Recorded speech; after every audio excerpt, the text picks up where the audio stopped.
kakak yang mungkin baru pertama kali bercerita, atau bahkan mungkin yang sudah lama cerita juga masih suka gagal dalam bercerita. Kenapa bisa begitu? Karena cara mengawali ceritanya yang tidak bagus. Tahu kan kalau kita lagi nonton TV atau nonton di HP, begitu buka nggak menarik pasti kita geser, buka nggak menarik kita scroll. Bener kan? Kenapa? Karena pembukaannya nggak bagus, kesan pertamanya nggak bagus. Nah, pembukaan cerita yang seringkali bikin tidak menarik itu seperti ini contohnya. Ya, ini kesalahan-kesalahan waktu mengawali cerita. Pertanyaan yang nggak perlu atau pertanyaan yang basa-basi. Contohnya gini, sudah makan?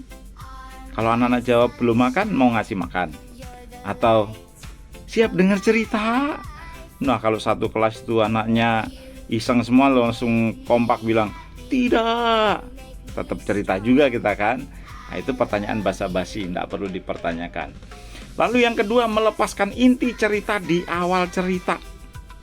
Gimana tuh? Gini contohnya, adik-adik, hari ini kakak mau cerita tentang Nabi Nuh yang membuat bahtera sehingga 8 orang selamat, binatang-binatang selamat.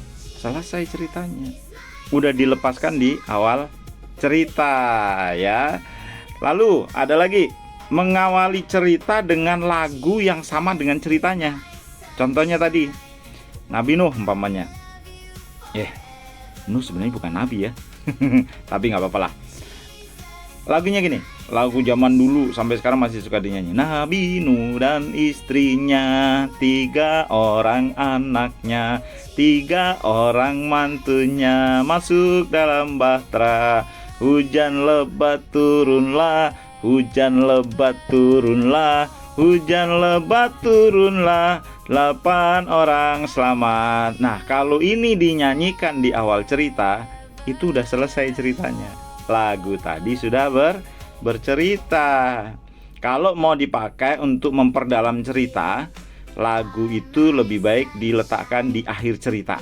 Habis cerita, supaya anak-anak lebih gampang mengingat, yuk kita nyanyi lagu ini. Nah, begitu. Lalu yang keempat, mengawali cerita yang tidak menarik atau kesalahan-kesalahan waktu mengawali cerita. Yang keempat adalah permulaan yang monoton. Baru mau mulai aja udah monoton, bosenin gitu ya. Pada suatu hari minggu kedua mau mulai cerita, pada suatu hari. Minggu ketiga ngomong lagi begitu, pada suatu hari. Minggu keempat anak-anak yang nyaut, pada suatu hari.